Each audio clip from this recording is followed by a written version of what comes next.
Saya Apik Primadia. Selamat datang di Laundry Box Indonesia.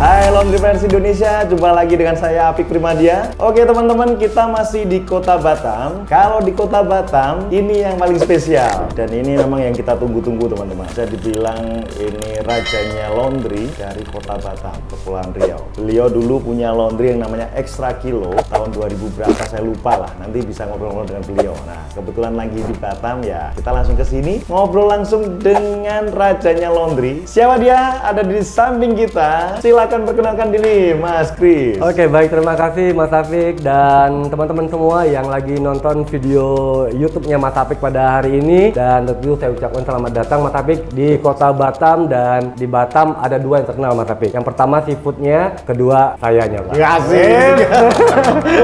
Ya, sebagai bagian dari Asosiasi Laundry Indonesia, tentu kita juga sangat bangga ya bisa mewakili daerah untuk membesarkan Asosiasi Laundry Indonesia juga Mas Apik. Dan terima kasih kembali ke Mas Apik dan kru yang hadir di sini telah berkenan berkunjung, dan mungkin kita akan cerita singkat padat tentang pengalaman-pengalaman yang perlu kita sharing kepada teman-teman pemirsa, penonton ya. Penonton.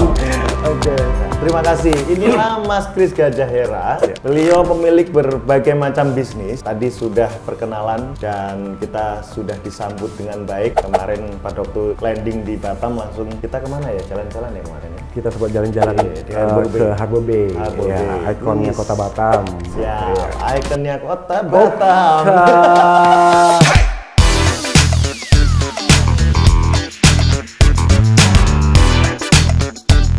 Nah, Mas Kris tadi udah cerita bagaimana beliau di Batam. Mungkin bisa dijelaskan lebih detail lagi. Mas Kris ini backgroundnya apa, terus mulai bisnis kapan dan sebagainya. Silahkan. Oke, baik. Jadi perkenalkan, nama saya Kris Gajah Hera. Kebetulan saya berdomisili di Kota Batam dan saya pelaku usaha laundry sebenarnya udah sejak tahun 2002. Bisnis saya pertama kali itu adalah bisnis laundry Mas Apik. Jadi benar-benar saya memulai bisnis pertama kali saya belajar sebagai pengusaha itu dimulai dari bisnis laundry, yaitu pada tahun 2002 dulu. 2002. Ya. Nama laundrynya? Nah, di 2002 itu di Kota Batam belum banyak laundry. Itu saya membangun sebuah bisnis laundry rumahan, itu namanya Mama Laundry. Mama Laundry, ya. Kebetulan letaknya juga nggak jauh dari sini, di perumahan di belakang sini, perumahan tipe 36. Dan di situ saya memulai usaha laundry saya pertama kali. Itu berjalan sampai dengan sekitar tahun 2007. Dari 2002 ke 2007 itu dari satu cabang di perumahan kita berkembang ke 7 cabang. Tapi semuanya masih di perumahan, masih belum sanggup untuk menyewa ruko pada waktu itu. Tapi di 2002 sampai 2007 kita udah punya sekitar 7 cabang. Dari 7 cabang itu ada gagal 2 sih, ada gagal 2. Nah, dari situ kemudian saya masih lanjut lagi bisnis laundry di 2008. Hanya saja konsepnya yang saya rubah pada waktu itu, yaitu dari konsep laundry rumahan, paket-paketan lebih tepatnya. Kemudian di 2008 saya mengenal sebuah konsep yang namanya laundry kiloan. Laundry kiloan. Nah, di 2008 akhir itu saya memulai sebuah konsep baru dari Mama Laundry, tetap berjalan. Lalu saya buat sebuah konsep baru dengan brand baru yaitu Extra Kilo Laundry di 2008 dengan konsep kiloan. Dan alhamdulillah konsep kiloan yang pertama itu langsung berhasil Mas Apik. Jadi pada waktu itu kebetulan saya juga sering ikut seminar, sering membaca buku-buku, majalah-majalah. Akhirnya tercetus sebuah ide konsep pengembangan waralaba pada waktu itu. Jadi 2008 saya start laundry perdana kiloan. 2009 kita udah mulai franchise kan laundrynya. Pada waktu Extra Kilo ada berapa itu franchise? Waktu itu di 2008 kita mulai, 2009 kita udah franchise kan, sampai di 2018 itu kita ada 121 cabang. cabang di 17 kota Indonesia. Itu baik Kepri, Riau, Jawa, Sumatera sampai ke Sulawesi. Pada waktu itu ya. Ekstra kilo. Ekstra kilo laundry. Menarik teman-teman. Nah, kita perlu nanya ini, belajarnya di mana, Mas? Kalau ada konsep kiloan kah? Itu ide tercetus sendiri atau memang ada belajar atau ide gitu? Oke, jadi semuanya berawal dari ide. Ide juga kita sumbernya banyak sih. Kalau dari Mama Laundry itu saya belajar dari nasabah waktu itu. Kebetulan saya seorang pembina kredit di sebuah bank swasta di Kota Batam pada waktu itu, dan kebetulan nasabah saya usahanya laundry. Dan waktu dalam proses analisa kredit, saya melihat ini kok laundry kelihatannya gampang ya, modalnya nggak terlalu gede, lalu nggak terlalu butuh keahlian khusus. Maka dari situ tercetus ide untuk saya bikin laundry. Jadi sambil kerja saya coba realisasikan untuk membuka laundry dengan modal pada waktu itu, modal pinjaman dari kantor juga itu hanya 5 juta rupiah. Ya, saya sewa. Yang tadinya saya menumpang di rumah saudara, kemudian karena mau bisnis saya sewa rumah dan saya tinggal di situ sekalian sambil bekerja juga. Dari situ awalnya, kemudian berkembanglah usaha laundrynya dan saya berhenti kerja. Ya, di bulan ke-6 usaha laundry saya berhenti kerja. Ya, saya berhenti kerja karena saya melihat hasil dari usaha laundry jauh lebih besar dibandingkan gaji saya. Jadi saya putuskan, oke deh, saya fokus sebagai profesional karyawan atau sebagai pebisnis. Akhirnya saya memutuskan sebagai pebisnis dan disinilah saya sekarang. Masih jadi tukang cuci ya. Masih traduksi andalan ini. Alhamdulillah. Perjalanan keren loh ya. Dari 2002 terus akhirnya ke 2007 punya 7 cabang. Akhirnya ada konsep baru. Nah, ekstra kilo itu idenya dari mana, Mas? Nah, ekstra kilo itu ide sebenarnya datangnya itu dari konsumen. Dari konsumen. Jadi beberapa cabang pada waktu itu saya udah punya tim-tim kecil lah, istilahnya kantor-kantoran kecil lah gitu. Proses belajar. Jadi kita ada administrasi dan saya satu. Jadi manajemennya hanya saya dan administrasi yang membantu saya. Jadi setiap cabang itu setiap hari tertentu itu datang ke kantor untuk menyetor uang hasil laundry dan memberi laporan sambil ngobrol-ngobrol. Nah, dari obrolan itu banyak ternyata dari cabang-cabang yang memberi masukan, Pak, ada yang nanya laundry kiloan ada nggak? Dari situ saya berpikir laundry kiloan apa ya? Lalu kemudian apa bisa untung? Sementara saya dengan harga yang sekarang kan udah bagus kan, saya pikir bisa untung. Tapi saya tetap jadikan itu masukan dan ide sebenarnya. Akhirnya saya belajar. Sebelum saya memulai terjun ke dunia bisnis laundry kiloan pada waktu itu, saya pelajari dulu. Tapi saya yakin kenapa di Pulau Jawa pada waktu itu barometer kita kan di Jogja ya. Saya lihat di Jogja udah banyak laundry kiloan, kenapa mereka bisa untung? Artinya ada sebuah formula strategi yang membuat memang bisnis laundry kiloan ini menarik dan tetap profit. Akhirnya saya belajar dari buku, majalah, lalu saya sempat juga ke Jogja, saya pergi ngiterin banyak usaha laundry di sana, saya pelajari, saya ngobrol-ngobrol, akhirnya saya ketemu sebuah formula bagaimana laundry kiloan dengan harga yang lebih murah tapi profit juga masih gede. Akhirnya lahirlah ekstra kilo. Ekstra kilo. Wih, keren. Mengeksekusinya kayaknya gampang banget ya teman-teman ya. Terlihatnya gampang ya. Gampang ya. Gimana? Ada kuncinya? Dia terlihat gampang ketika kita menemukan sebuah ide atau memiliki sebuah ide langsung kita eksekusi, Mas. Permasalahan yang terjadi di banyak kasus itu adalah bahwa orang punya ide tapi nggak pernah dieksekusi. Yang terjadi akhirnya adalah idenya makin banyak, bingung. Kemampuan eksekusi juga nggak kuat. Akhirnya itu yang membuat banyak ide-ide besar sebenarnya dan sangat potensial tidak terwujud. Kompetitor akan mengambil kesempatan itu. Keren sekali teman-teman. Oke, teman-teman mungkin yang pernah kenal dengan Mas Rizka Jaira, beliau juga pernah kita undang sebagai narasumber di webinar Asosiasi Laundry Indonesia di YouTube yang sini. Itu beliau pernah membuat konsep yang keren banget di masa pandemi. Ada ide keren lagi. Jadi bikin konsep yang namanya laundry box. Apalagi itu laundry box. Tadi ada Mama Laundry, ada ekstra kilo. Sekarang ada yang laundry box. Nah, itu apa, Mas, laundry box? Ya, jadi itu tadi banyak ide kita sebenarnya yang bisa kita lakukan. Hanya saja pandemi loh ada. Pandemi.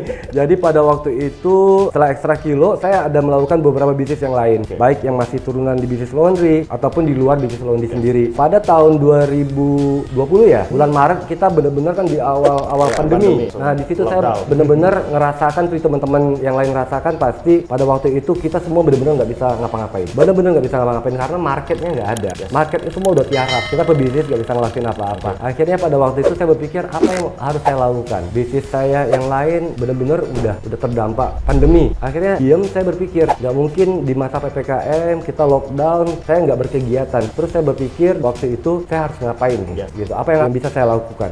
Akhirnya balik lagi ketemu ke bisnis laundry. Karena banyak bisnis yang lain yang saya lakukan pada waktu itu, tapi baliknya ke laundry. Karena apa? Karena memang laundry ini benar-benar teruji dan anti krisis. Jadi pada waktu itu teruji dan anti krisis bener-bener. Saya banyak bisnis yang lain yang saya lakukan, tapi nggak sekuat sehebat bisnis laundry ini. Asal kita benar-benar bisa kelola dengan baik. Gitu. Akhirnya kembali lagi ke bisnis laundry. Bisnis laundry, saya pikir oke, saya akan comeback dari Extra Kilo yang sempat saya vakum 3 tahun.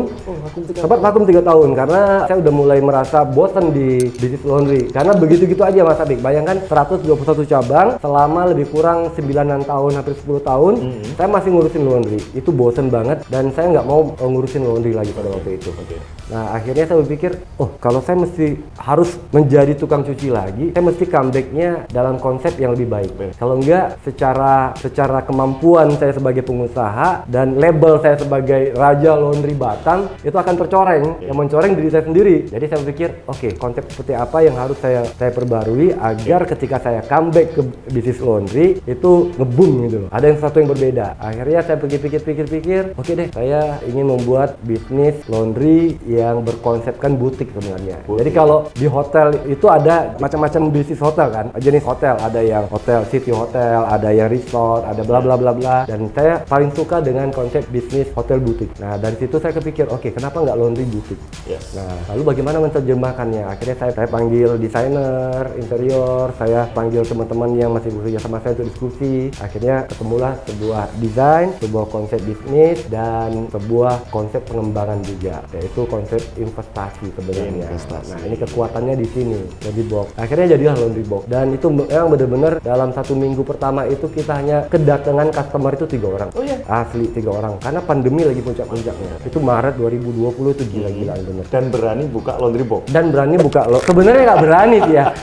Saya yakin dan nggak punya pilihan. Karena apa? Saya bisnis sudah lama, jadi nggak bisa diem, Mbak. Nggak bisa diem, terus saya mesti melakukan sesuatu di dalam kondisi yang memang lagi sulit gitu. Tapi saya berpikir, oke, nggak apa deh, saya mulai aja dulu. Toh nanti semua akan berakhir pada waktunya. Dan saya pengen ketika pandemi ini berakhir, saya udah pada titik yang udah panen gitu. Dan alhamdulillah gitu. Jadi ya jadilah sekarang laundry box kurang dari 2 tahun, kita baru 1 tahun 8 bulan kita udah 60-an cabang.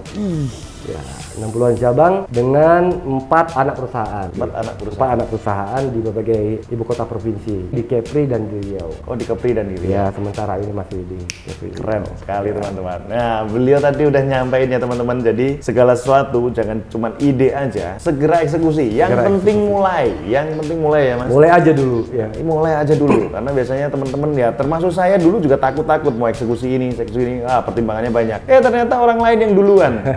Jangan-jangan tiba-tiba, itu ide saya itu. Nah, misalnya sakit hati.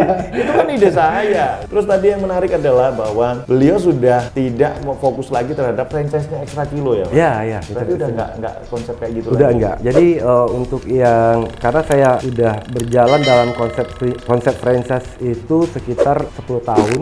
Saya juga melihat ada kelebihannya memang, namun juga kekurangan juga ada. Dari situ, dari pengalaman itu saya memikirkan bagaimana sebuah formula bisnis yang sama hebatnya dengan franchise, namun lebih mudah dan lebih fair buat para stakeholder, maksudnya franchiser dan franchisee dan bisnisnya sendiri gitu. Jadi akhirnya ketemulah sebuah konsep dasar, yaitu bahwa semua bisnis cabang-cabang laundry kita harus kita kelola sendiri, dan itu tentu tantangannya adalah kita harus memiliki sebuah manajemen tim yang kuat. Menarik. Iya, sampai sekarang keren. Kenapa beliau tadi bilang terhadap rencana tadi, maksudnya ada supply mesin, deterjen, terus sampai untuk project, untuk instalasi dan sebagainya. Ternyata beliau itu punya semuanya. Iya, dan itu juga nggak mudah. Masih nggak mudah. Masih nggak mudah. Karena setiap departemen bisnis, unit bisnis ini, mereka kita bikin mandiri, Pak, profesional. Jadi antara bisnis A dengan B dengan C, walaupun sejenis, tapi manajemennya terpisah dan mandiri. Dan masing-masing wajib ngomset sendiri-sendiri. Jadi punya target sendiri. Ya, saudara A, si adik ngejual ke abang itu tetap profesional harganya. Dan mereka sama-sama wajib ngomset. Ngomset ya. Ya, saya sebagai founder wajib juga membantu mereka untuk memikirkan bagaimana mereka bisa mensuplai, tersediaan barangnya ada, lalu mendistribusikan. Contoh dari KG Teknik atau Raja Wangi, mereka harus punya produknya ada terus. KG Teknik juga begitu, sebagai supplier dari mesin dan kontraktor, mereka juga harus kuat.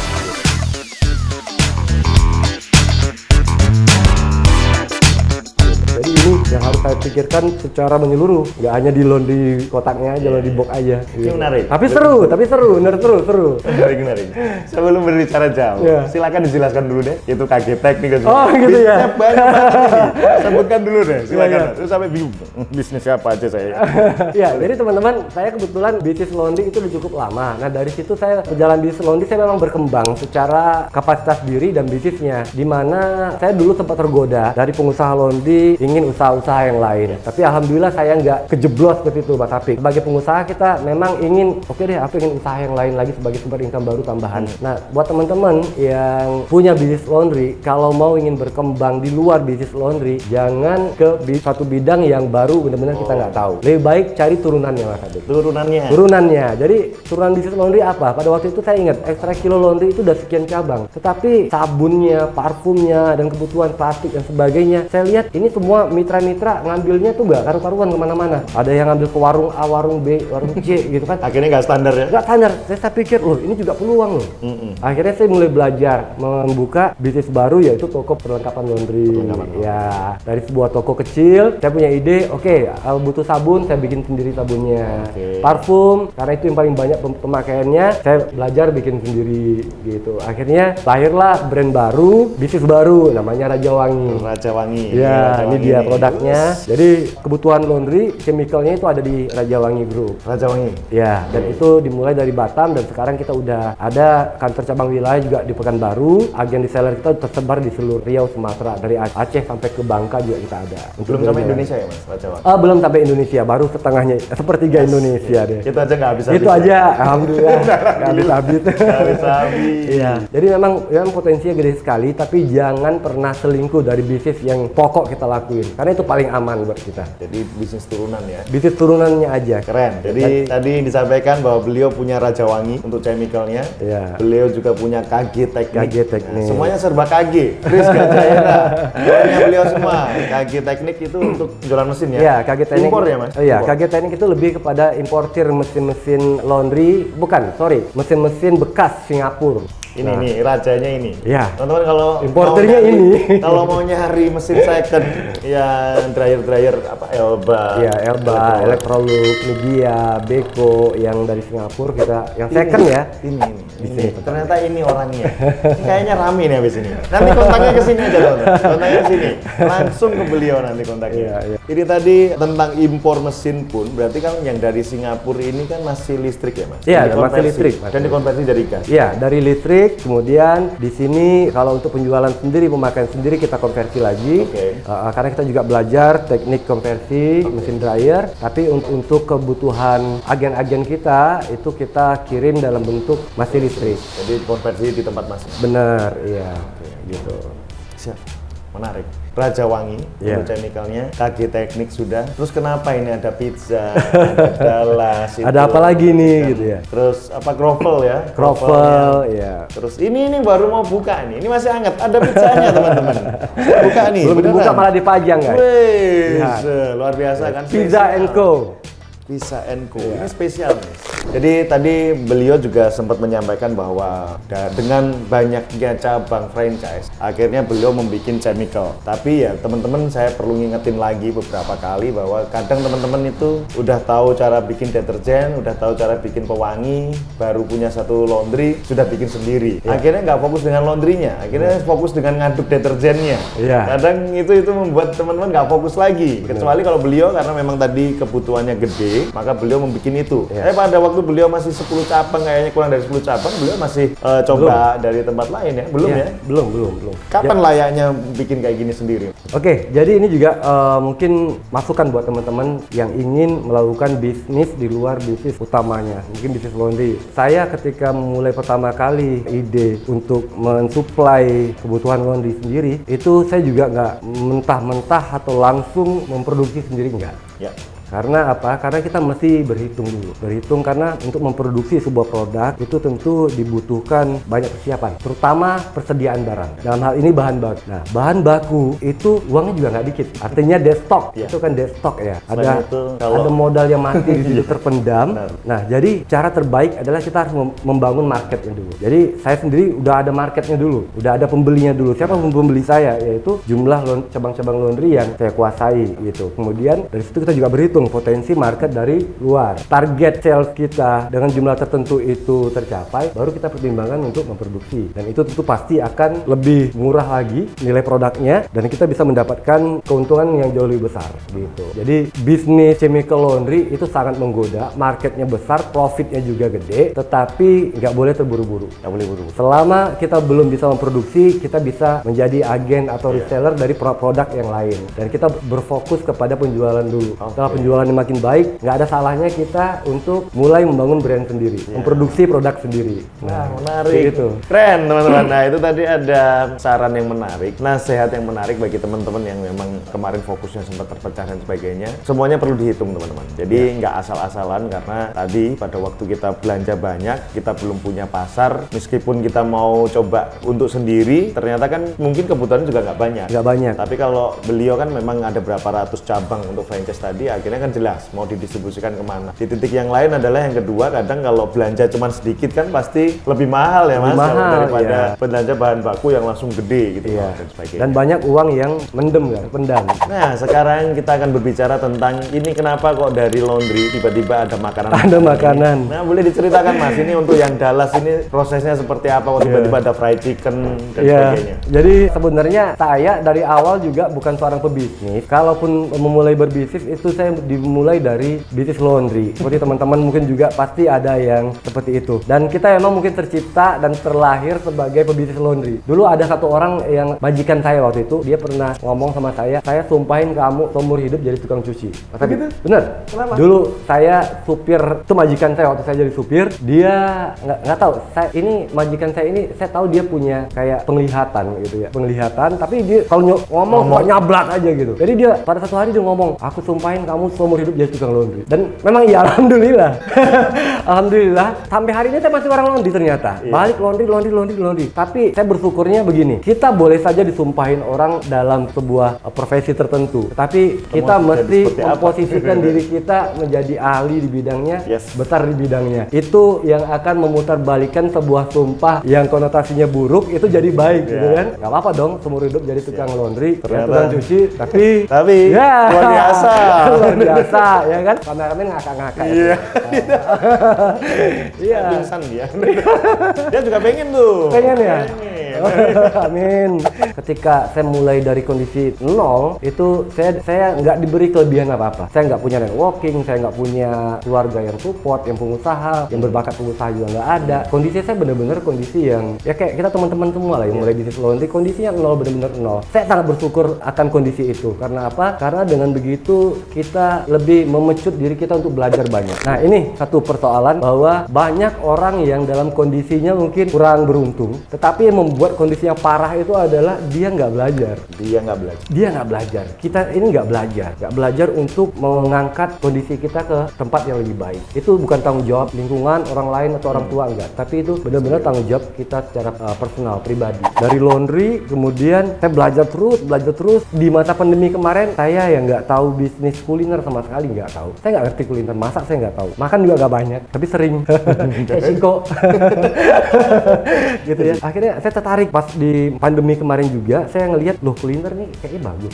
Jadi salah satu bisnis yang juga anti krisis itu bertahan itu kuliner. Selain laundry, kuliner. Tapi kalau di compare antara laundry sama kuliner, paling jago, paling anti krisis itu laundry. Masih laundry ya? Masih laundry. Juaranya masih laundry. Di tahun 2020 dulu, hampir mungkin 90-an% itu bisnis kuliner mati semua. Laundry masih hidup, masih ada sales, ada omset.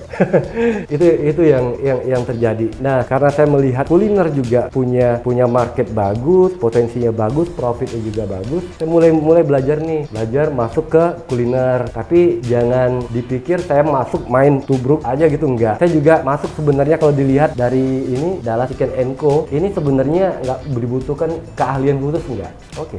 Enggak. Pizza juga nggak dibutuhkan keahlian khusus dalam arti begini. Dalam bisnis kuliner itu momok terbesar itu adalah tukang masak, chefnya, bener?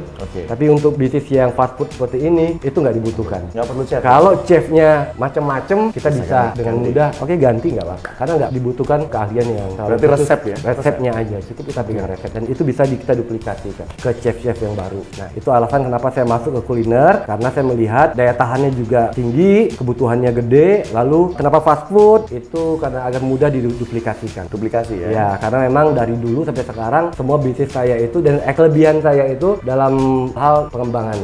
Itu pengalamannya dari franchise kan. Jadi buka lagi, buka terus, buka lagi, buka terus. Jadi ya ketagihan juga. Jadi saya mesti menemukan sebuah bisnis kuliner yang nggak perlu keahlian. Akhirnya ada Dallas. Ada Pizza & Co, ada Kroffel & Co. Kroffel ini Ya, lagi booming. masih newbie lah di kuliner. Aduh, masih newbie. Iya. Tapi memang ini Dallas ini merek sendiri, Mas? Ya, Dallas ini sebenarnya awalnya itu sebuah brand nasional ya, brand franchise dari Jakarta. Namun di sini saya juga ada partner yang kita tunjuk sebagai direktur di Dallas & Co. Itu kebetulan bergabung bersama kita dalam manajemen kita dan kita kembangkan. Itu brand sudah ada sebelumnya. Hanya kita melakukan beberapa perubahan-perubahan aja. Ya, perubahan dari menu, kemudian resep, kemudian ini kalau yang Dallas & Co kita lebih berfokus pada inovasi rice bowl-nya. Rice bowl dan ini dengan topping sambal Nusantara. Kita ada 6 apa 7 jenis sambal dan itu benar-benar salesnya bagus banget. Oh, bagus ya? Iya, bagus banget kita. Dalam tempo kurang 6 bulan kita udah ada 12 cabang. 12 cabang. Dallas & Co.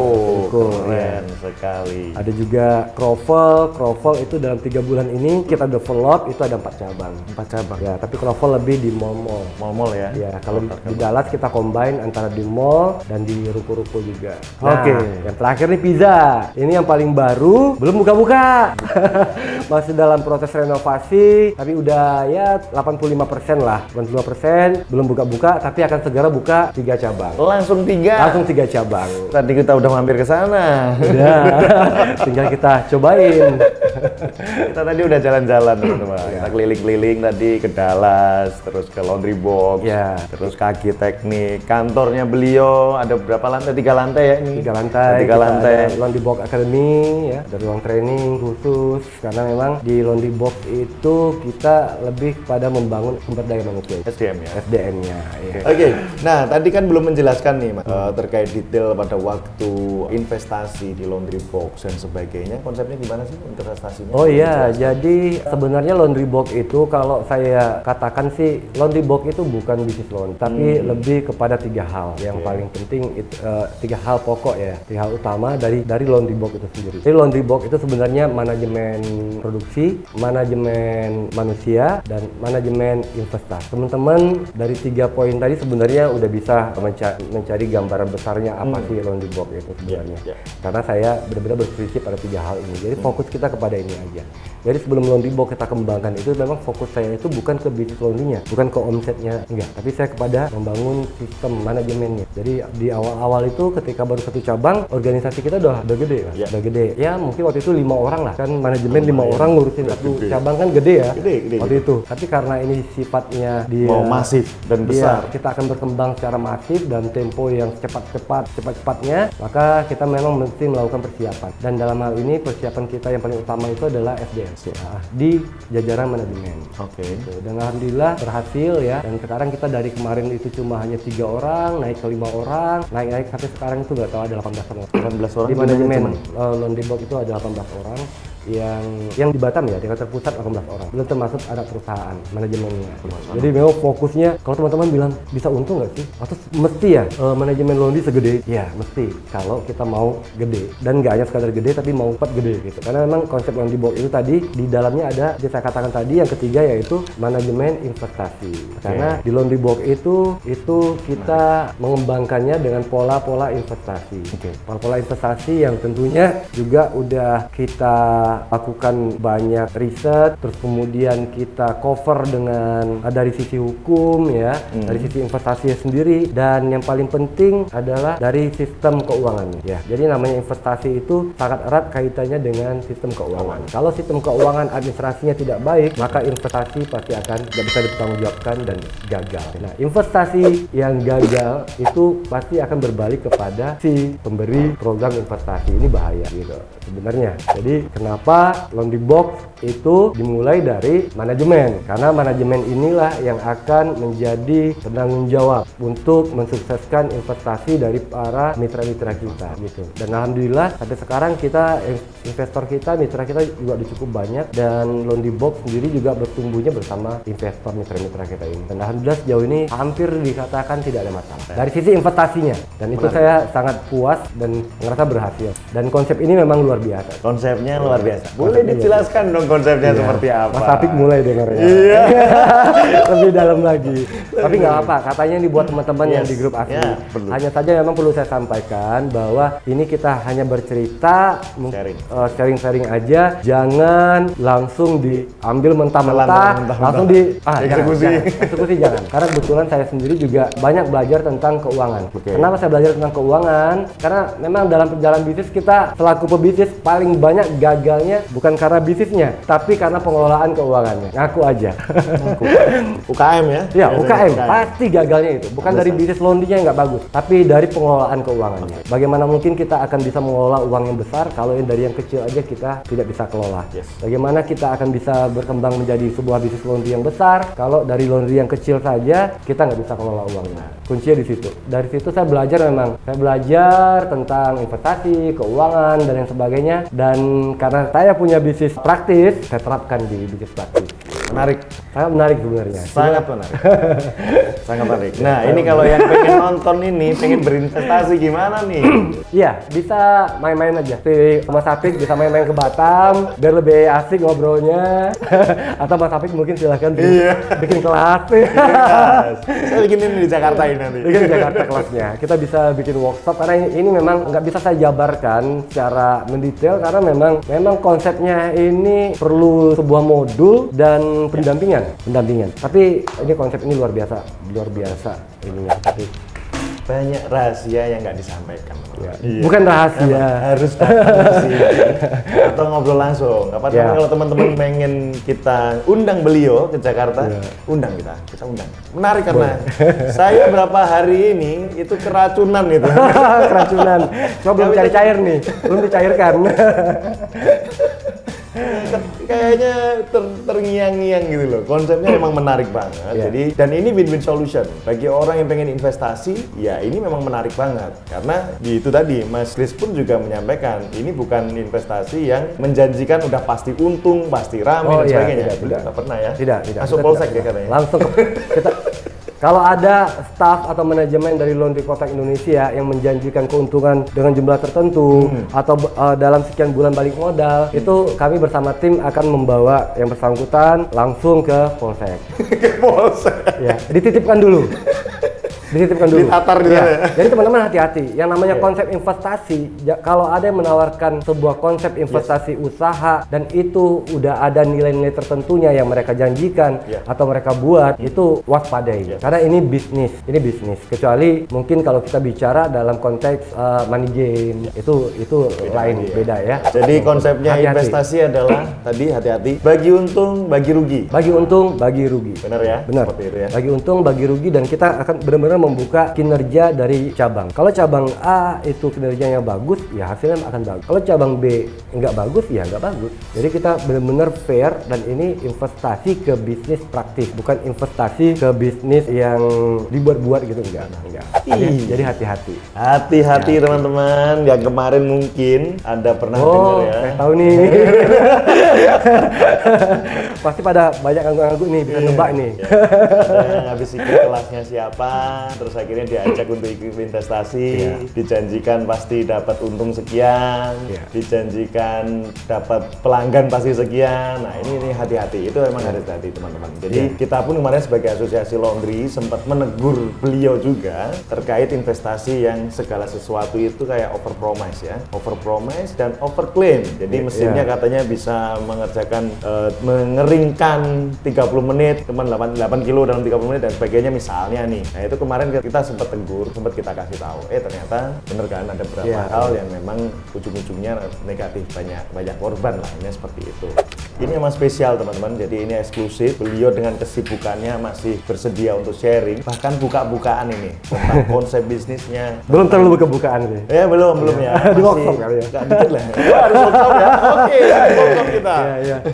Karena gini Mas Apik, saya sendiri sampai sekarang saya nggak terlibat banyak di manajemen laundry kota. Saya lebih pada investornya sendiri. Jadi saya sendiri juga investor di bisnis laundry box. Iya. Jadi saya beli saham-sahamnya, saya kumpulin, ntar saya simpen, saya dapat hasil tiap bulan. Kemudian beberapa yang udah bagus saya jual kembali, dapetin capital gain-nya. Jadi saya lakuin itu. Jadi saya sendiri nggak terlibat lagi di dalam manajemen laundry kota Indonesia, enggak. Tidak ya. Saya lebih kepada investornya karena memang dasar awalnya begitu. Saya ingin jadi investor gitu. Cuma mana saya mau mesti berinvestasi yang terbaik itu kan kepada diri sendiri. Nah akhirnya ya inilah. Saya sekarang itu nggak terlibat di manajemen laundry kota Indonesia, tapi saya lebih sebagai hanya founder sekaligus investor di dalam bisnis laundry saya sendiri. Jadi di mana ada cabang laundry box yang dibuka, saya akan lihat, saya akan analisa, kalau bagus menurut saya akan invest di sana. Dan saya menjadi sekian persen pemilik dari cabang laundry box di titik tertentu. Oh gitu. Dan nggak itu, semua ya, Mas? Nggak semua. Nggak semua, kemampuan uang saya juga saya harus keren. Beliau percaya semua kayaknya. Jadi ternyata kemampuan uang juga. Iya, ada batas kemampuan dan tempat berinvestasi kan. Jadi saya sebagai investor, saya juga support manajemen saya dengan saya menjadi investor, dan saya ngerasa saya lebih aman berinvestasi ke tempat saya sendiri. Sekaligus saya mau menguji returnnya bagaimana sih gitu. Jadi sebelum saya ngomong ke teman-teman yang lain untuk ayo dong gabung di laundry box, ayo support laundry box yuk gitu kan. Itu saya harus tahu dulu, saya coba dulu. Akhirnya sekarang tuh saya ada 13. Oh, bulan lalu saya masih ada 13 istilahnya slot 13 slot yang sudah dibeli ya? Yang udah saya beli 45 juta per slotnya. Jadi itu juga hasilnya setiap bulan udah jalan. Dari 13 itu udah 10 yang udah hasil, karena yang 3-nya masih baru kan. 10 udah hasil, itu lumayan Mas Abik, lumayan. Ya cukup lah untuk jajan, isi bensin tiap bulan ya. Dan terasa gitu, investasinya tuh terasa. Dan kalau dirata-ratakan itu sekitar 2-4% per bulan. Iya, 2-4% per bulan return on investment-nya. Kemudian di samping itu, di samping saya manfaatkan hasil investasi dari passive income-nya, hasil usahanya, saya juga dari 13 slot ini saya jual belikan untuk mendapatkan capital gain. Apa itu passive income, capital gain pasti teman-teman udah tahu kan? Ya nggak perlu saya terangkan gitu. Jadi dari 13, nah ini bulan ini saya turun nih dari 13, sisa tinggal 9 kali ya, 9 slot. Masih ada 9 slot. Nah hasil dari capital gain yang bulan lalu itu saya jual 4 slot sama dengan passive income-nya dapat keuntungannya aja, capital gain-nya itu ada sekitar 40-an. 40 juta. Dalam berapa hasil bulan? Dari jual slot. Jual slot. Ya. Dalam berapa bulan? Dari keuntungannya, selisihnya ya. Iya. Berapa bulan itu berarti? 2 bulan. 2 bulan? Enggak, sebulan yang lalu. Bulan yang lalu. Karena kan nge-keep berapa lama itu? Nge-keep. Oh, keep-nya ada yang belum 1 bulan, ada yang udah 3 bulan. Tergantung, kalau kinerjanya bagus saya simpen aja karena income bulanannya lumayan kan. Pasti lebih naik lagi nanti. Ya, naik lagi. Namanya saham ya teman-teman. Ya, jadi harga sahamnya naik. Jadi di laundry box itu kita membuat sebuah paket satu slot itu 45 juta. 45 juta. Nah, di awal-awal 45 juta. Jadi kemudian nanti dalam 2-3 bulan dia akan naik bergantung kinerja cabang yang bersangkutan. Contoh kemarin saya baru beli 45 juta, kemudian seminggu kemudian saya jual itu 55 juta. Beli 45 juta karena ngelihat grafik 1 minggu pertama itu bagus dan ada yang mau berinvestasi, dari 45 juta saya jual 55 juta. Artinya capital gain-nya ada 10 juta. Dan orang ngantri ya. Dan orang alhamdulillah ngantri. Karena apa? Karena itu tadi kembali bahwa kita tidak menjanjikan sesuatu yang berlebihan Mas Apik. Jadi teman-teman yang biasa berinvestasi atau memiliki tabungan, syukur-syukur yang udah punya deposito itu tahu banget itu. Sebagai gambaran begini, sekarang deposito itu ya, sekarang di masa pandemi ini deposito 1 miliar itu bunganya itu nggak lebih dari 3 jutaan.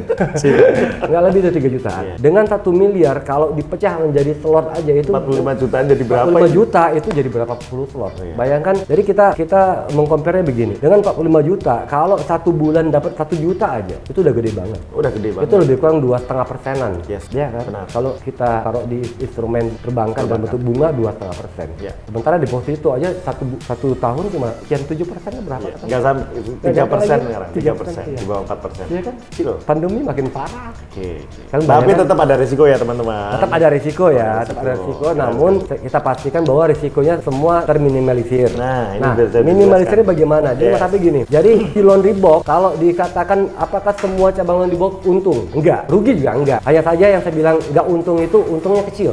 Untungnya kecil. Nah, dalam cabang-cabang yang untung kecil ini beberapa terkadang kita membutuhkan investasi baru. Seperti contoh ada kerusakan, perbaikan dan sebagainya. Itu kita menganut konsep yang saya katakan tadi, investor mesti menang duluan. Kita belakangan. Jadi contoh kebutuhan dana baru kita nggak pernah minta ke investor. Tapi manajemen laundry kota Indonesia yang akan membackup dulu. Kita sebegitunya. Karena apa? Karena kita ingin menjamin keamanan si investor, kenyamanan si investor, ya. Kenyamanan dalam konteksnya seperti apa? Terkadang kita lagi asik-asik diam-diam sebagai investor atau sebagai pemilik bisnis, tiba-tiba staf atau karyawan minta, "Pak, minta bayar uang sewa ruko." Nah, itu kan annoying gitu ya, agak sedikit mengganggu gitu kan, nyebelin gitu.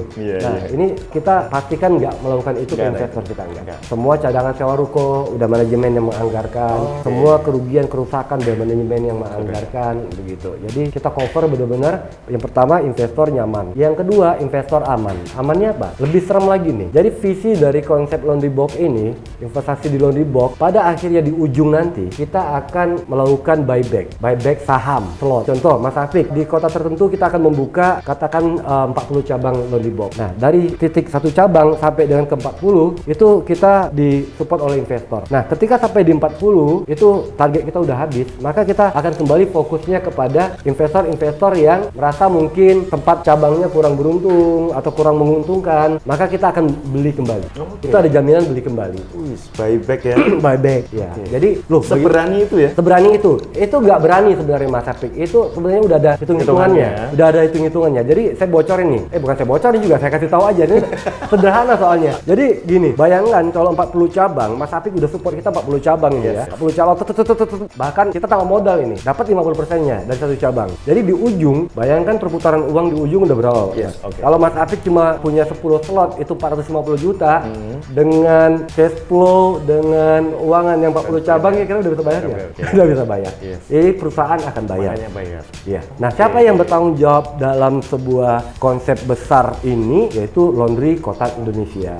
Nah, apa itu Laundry Kotak Indonesia? Ada apa itu Laundry Box? Jadi Laundry Box itu adalah brand usaha yang kita jadikan kendaraan investasi. Nah, Laundry Kotak Indonesia itu adalah holding company, induk perusahaan dari cabang-cabang Laundry Box. Di bawah Laundry Kotak Indonesia ini kita bentuk lagi kantor cabang wilayah, artinya anak perusahaan. Jadi kita akan bangun lagi anak perusahaan. Contoh kita buka di Pekanbaru, itu Riau. Jadi kita akan buka anak perusahaan dari Laundry Kotak Indonesia ini yaitu Laundry Kotak Riau. Lalu kita akan buka di Jambi umpamanya. Itu di Jambi kita udah petakan. Oke, Jambi kita akan buka 20 cabang umpamanya. Kita akan buka Laundry Kotak Jambi. Itu kita bikin Laundry Kotak Bintan. Itu anak perusahaan dari Laundry Kotak Indonesia. Nah, setiap investasi yang ada di anak perusahaan ini itu akan di cover, ditanggung oleh si anak perusahaan yang bersangkutan. Nah, resiko semuanya itu akan di cover oleh Laundry Kotak Indonesia sebagai induk perusahaan. Jadi, insya Allah aman. Investasi kita aman karena saya sendiri juga sebagai investor dan ngerasain, oke, 30-40 juta sebulan untuk capital gain itu percayalah gede. Itu gede. Ya. Dan kita hanya bermain dalam memutar investasi ya. Nah, ini mungkin teman-teman, buat teman-teman yang punya kelebihan uang dan ingin belajar investasi dan nggak mau repot, silakan investasi. Silakan, kita bisa kelola seperti ini. Dan itu insya Allah sangat aman. Sangat aman. Ya, sangat aman. Karena memang sebenarnya kalau dari Laundry Kotak sendiri visi misinya itu akan ke perusahaan terbuka. IPO ya. IPO. Tapi walaupun untuk ukuran saya sendiri, saya pikir IPO terlalu jauh ya. Saya lagi menanti venture capitalist. Isi. Silakan. Keren ya teman-teman. Jadi kita akhirnya terbuka bagaimana mengkonsep bisnis, bukan sekedar kita mencari profit aja di satu tempat, tapi ternyata beliau membangun banyak cabang pun itu dengan konsep investasi, investor. Beliau bisa diistilahkan adalah buka cabang baru tanpa pakai modal sendiri, modalnya investor. Meskipun akhirnya beliau jadi investor juga. Tapi menarik juga bahwa kita berbicara tentang bagaimana pembagian hasil, bagaimana tanggung jawab dengan investor, bagaimana investor harus dimenangkan dulu. Nah ini kan luar biasa. Jadi perlu besar hati untuk membangun hal seperti ini. Dan ini pengalamannya emang nggak singkat, jadi emang panjang. Dan terbukti hasilnya luar biasa dan ngantri. Saya aja nggak dapat antrian nih, nggak dapat antrian. Dapat tapi mesti antri panjang. Nah tadi sempat bisik-bisik Mas Kris itu kalau teman-teman berminat ada yang bisa di investor ataupun teman-teman dalam bisnis laundry atau bisnis apapun pengen belajar mengembangkan konsep seperti ini, kita bisa bikin agendanya ya Mas. Iya. Kita bikin agenda lebih buka-bukaan lagi, lebih terstruktur karena ini tadi udah mulai ada bayangan seperti apa. Karena konsep-konsepnya sampai detailnya akan dijelaskan di dalam workshop. Mungkin akan kita pikirkan untuk membuat workshop itu ya Mas. Boleh. Awal tahun nanti di Januari atau Februari. Mas Kris Gajah Hera mungkin perdana kita akan undang ke Jakarta ya. Kalau teman-teman berminat, tulis di sini berminat atau DM di Instagram saya atau Mas Kris. Siapa yang berminat kita kumpulkan bareng-bareng. Kita dengerin langsung pengalaman beliau membangun ini karena inilah yang namanya konsep kolaborasi. Jadi kompetisi tetap ada, kompetisi yang sehat, tapi kolaborasi tetap jalan. Seperti sekarang nih saya di Batam membuka 2 titik pun beliau tahu. Iya. Gak apa-apa. Ini kompetitor ada. Iya. Saya malah dapat sesuatu dari Mas Apik. Iya. Sama-sama. Kan lebih banyak dapat ini. Sama-sama dapat. Yes. Sama-sama dapat. Jadi akhirnya dapat insight, sama-sama dapat insight bagaimana konsepnya Laundry Box, bagaimana konsepnya Apik Manajemen membangun. Jadi kalau dikolaborasikan seperti apa? Ya mungkin akan dahsyat, tapi ya kita akan lihat seperti apa nanti ke depan. Oke Mas Kris, karena sharingnya udah panjang, saya udah terima kasih banget Mas Kris sudah mau menyempatkan diri. Ini udah 2 jam lebih untuk kita sharing. Terus ini makan, ya ini tadi makan bareng. Terus kita tadi jalan-jalan, banyak penghargaan di lantai 2 tadi di ruangan apa? Meeting ya, ruang meeting, manajemen. Plus ada academy room ya, untuk mendidik teman-teman yang mau bekerja di Laundry Box dan timnya. Kita juga keliling ke beberapa tempat tadi di kaki teknik. Terus di sini kita lihat mesin-mesin berjajar banyak sekali, impor. Terus ke Dallas bahkan ke Laundry Box. Laundry Box tadi luar biasa. Dan kelihatannya lagi teman-teman, saya nanya, Laundry Box segede itu tadi, omsetnya yang cuciannya membludak tadi, pegawainya cuma 3. Pegawainya cuma 3. Omsetnya luar biasa. Untungnya berapa? Iya. Untung banget. Mungkin ada yang perlu disampaikan sebelum kita tutup acara ini Mas? Jadi mungkin karena ini mayoritas penonton itu dari pelaku pengusaha laundry. Jadi saya sebagai mungkin senior ya, karena memang udah cukup lama berbisnis laundry, dan saya ingin berpesan pada teman-teman bahwa jangan berkecil hati dengan kondisi kita sekarang, tapi kita harus yakin dan memiliki sebuah visi besar. Dari bisnis yang kecil kita akan segera membesar. Dan itu juga nggak sulit kok sebenarnya. Selama kita memiliki sebuah keyakinan dan memiliki sebuah konsistensi untuk fokus dan menjadi ahli di bidang kita. Mungkin itu. Keren, menarik. Jadi jadilah ahli di bidangnya teman-teman. Dan jangan lupa berkumpul dengan orang-orang positif seperti beliau tadi sampaikan. Di Asosiasi Laundry juga kita terbuka banget untuk teman-teman berkumpul, meningkatkan diri maupun meningkatkan bisnisnya itu sendiri. Terima kasih Mas Kris atas waktunya. Ya Pak Ketua, mau direpotin untuk keliling-keliling. Siap. Terima kasih teman-teman yang sudah nonton. Mudah-mudahan banyak manfaat karena sangat daging banget informasi yang disampaikan hari ini. Terima kasih Mas Kris sekali lagi. Sukses selalu. Mohon maaf kalau ada pelayanan yang kurang menyenangkan. Luar biasa. Terima kasih. Amin, oke teman-teman, saya Apik Primadia untuk diri. Saya Kris Gajah Hera. Sampai jumpa lagi. Terima kasih.